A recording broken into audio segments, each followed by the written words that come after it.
Hi, I'm Max. I'm 7 years old and I have a pretty wild imagination. At least that's what my mom says. I've always been scared of the dark, especially at bedtime.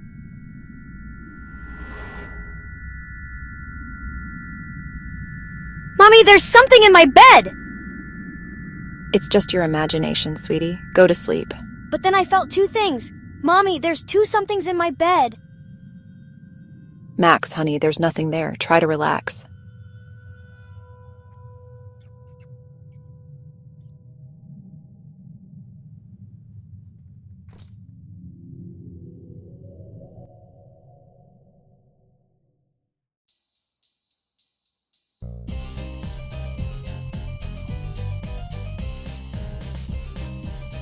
Mommy, there's 5 somethings in my bed. I'm scared. Oh, Max, let's take a look together, okay? See, nothing to worry about.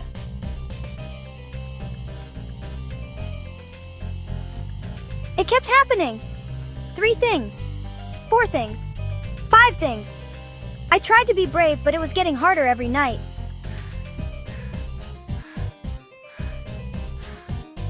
One night, there were so many somethings I couldn't take it anymore. Don't be afraid, Max. We're here to help. We're your Nightmare Nabbers. Nightmare Nabbers? We protect kids from bad dreams. We've been trying to introduce ourselves for days. But you kept calling for your mom before we could explain. So you're not scary monsters? No, silly, we're dream guardians. Now when I go to bed, I smile and say, "Good night, Nightmare Nabbers." And you know what? They always are. So if you ever feel scared at night, remember, those somethings might just be your own Nightmare Nabbers.